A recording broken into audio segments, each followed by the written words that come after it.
Hi, algebra students. It's Mrs. Thompson. We are back at it again. This time we're in 1.9, and we're going to, our objective today, and probably for the next couple of days, use proportions to solve problems involving geometric figures, and use proportions and similar figures to measure objects indirectly. We're not going to get to all of that in this first example, but we are going to continue that concept of proportions that's going to carry over from 1.8 here into 1.9.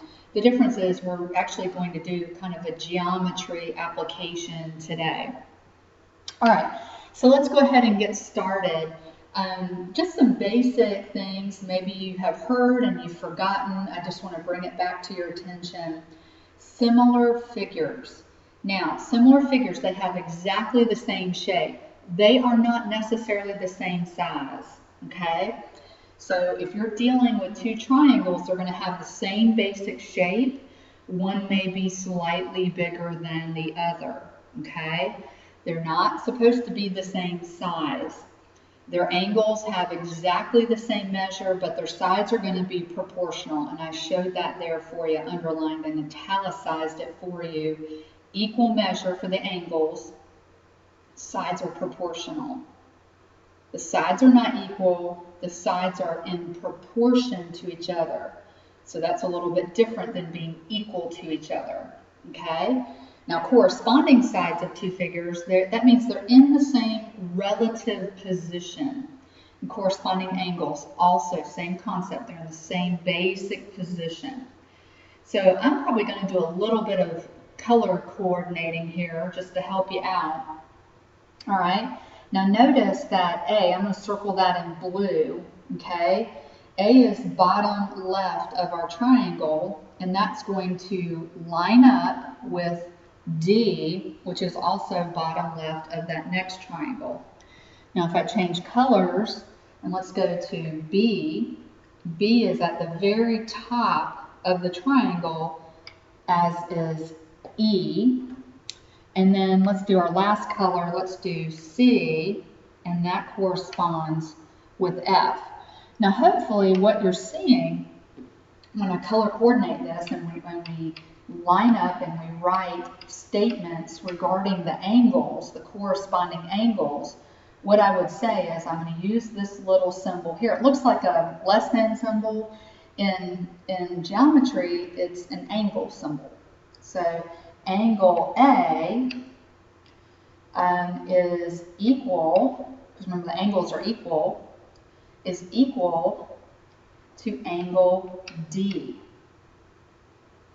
Angle B is equal to angle E. Angle C is equal to angle F. So those would be the statements I would make regarding the angles. Angles are equal in similar figures. Now, when we talk about sides, now that's a completely different story. Because they're proportional, we can't say that they're equal, okay? So let's take a look. Let's see here. We could say AB, so we're going from blue to green. So segment AB, that's how you would write a segment, is you just draw a short little piece of a line, no arrows, that indicates a segment. Segment AB matches up with segment DE. So that means that they correspond. That means they correspond with each other. Now let's do green to red this time. So let's do BC, and that matches up with green to red in the other one, which is EF. Are you following along? I hope it's making sense. I hope the color coding helps.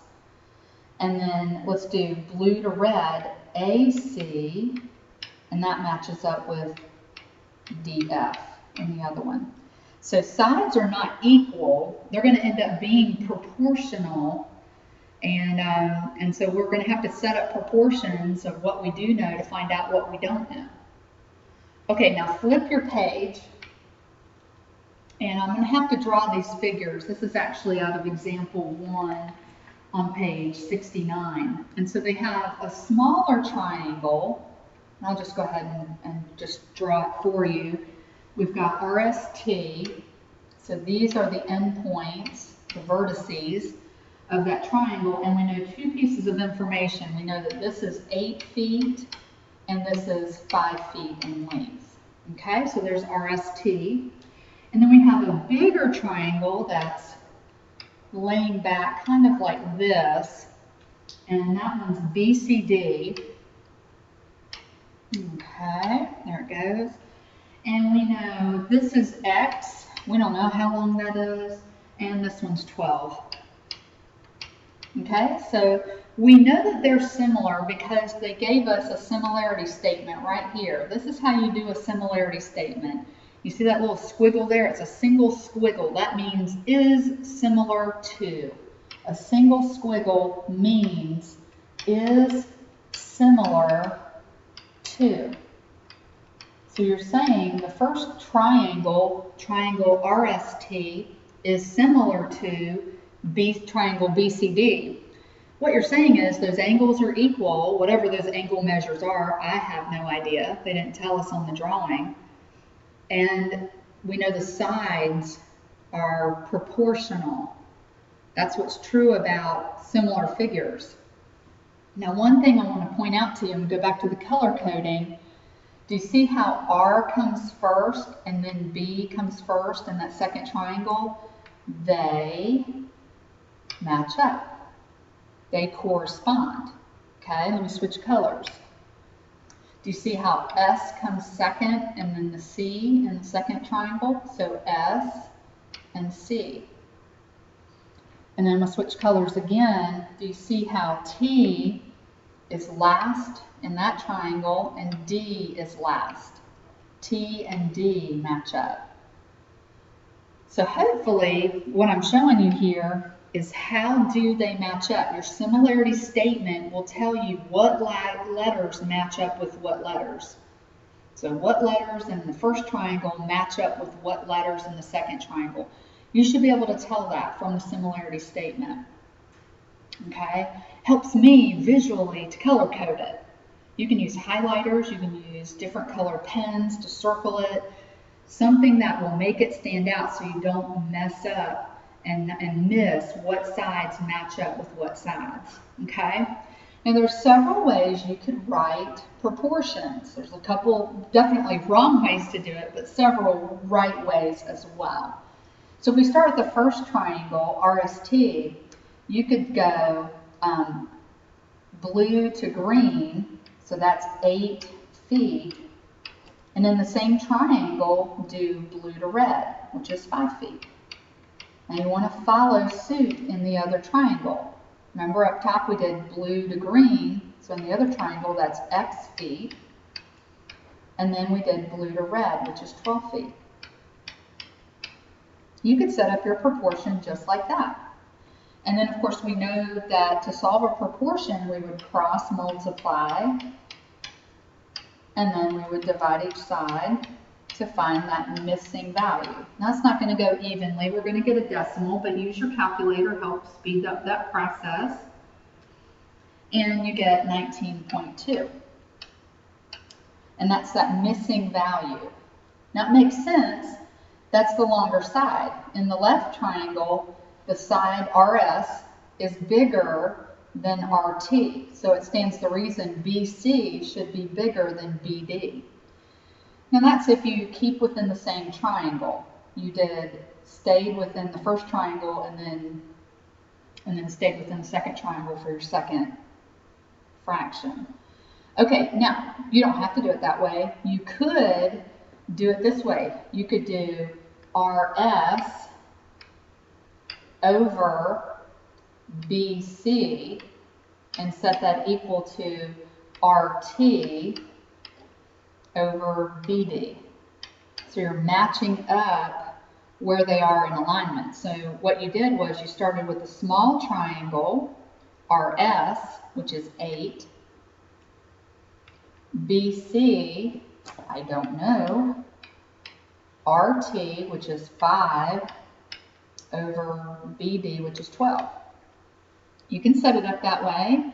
You cross multiply, you'll still get 5x equals 96, like we did over here, and x is still equal to 19.2. So you could do it that way. You could start with the bigger triangle, and you could go, no, I don't want to do, why do I work with the small triangle to the large triangle? Why can't I do large triangle to small triangle?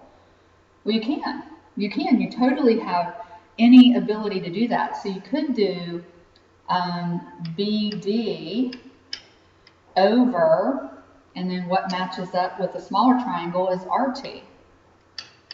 And then come back and do BC over RS. You could do it that way.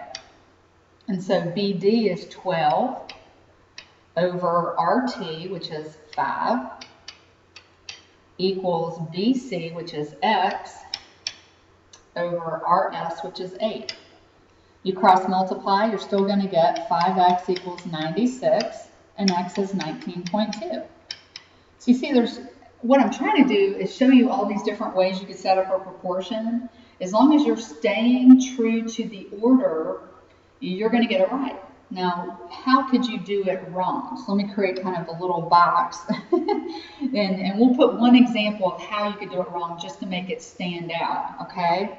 So all these are right ways. Let me just do at least one wrong way, okay? So here's one wrong way, is if in your first fraction you decide to do RS over RT, and then you come over to the other fraction and you go, well, I don't feel like doing BC up top. I'm going to do bottom over top like that. That's wrong. You can't. You got to follow suit. What you do in the first fraction, the order you follow in the first fraction is the order you follow in the second fraction. So if you do left side over bottom in the first fraction, you have to do left side over bottom in the second fraction. You can't just get creative and decide to mix things up, okay? So, or you can't do, I'm going to go RS, so I'm going to do left triangle over right triangle, okay? And then decide, oh, I don't feel like doing left over right again. I'm going to do right over left. You can't do that. You've just messed up the problem. You have to follow suit. What the pattern you follow in the first fraction is the pattern you follow in the second fraction. Okay? I hope I'm making myself really clear here. So maybe let's do another example. In letter B, we have this crazy figure here. Let me switch into my book. Let's take a look at it. It looks like a hexagon, crazy looking hexagon. So it looks like we've got kind of tiny little sides with long sides like this. Yeah, that's what it looks like. The sides look really long and the top and bottom are much shorter is what it looks like. So we've got F, G, H, I, J, K. Am I missing something? F, G, H. Excuse me. I mislabeled they didn't use an I. So I'm going to have to redraw that. Okay. I drew the figure correctly, I just did not label it right. So K, and then we'll call that one L. Okay, so F, G, H, J, K, L. And then we know two of the sides. We know GH is 4, and we know JK is 2. And that's what we know about that figure. Now we have a different figure. It's oriented just a little bit differently. They put it on its side. So it looks like, let me draw that just a little bit bigger. There we go. So it's on its side, so it's not quite oriented the same way. And we've got MN over here, P, Q, R, S. Okay, and then what we know about this one is RQ is X, so this is our unknown right there, and NP is 6. Okay, so remember the similarity statement is going to tell you exactly what matches up with what. So remember the first letter matches up with the first letter in the second one. So F matches up with M. Okay, we switch colors. G is going to match up with N. Okay, let's go H and P. Let's go here to yellow. J is going to match up with Q. I don't know about you, but I like color coordinating them because it really just helps me see it a little bit better. Let me do that funky color. I think that looks good. So we'll do K with R. And then I'll go back to black here and we'll do L and S. Okay? Okay, so hopefully you've color coordinated it enough where you can see, oh, I see what matches up. Because they're not oriented the same way. So you don't want to make poor assumptions about what sides match up with what sides. Okay? So I'm going to stick with black now, go out into the margin. And it looks like, let's go G to H, green to red.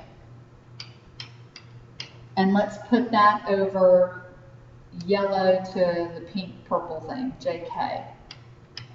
Okay?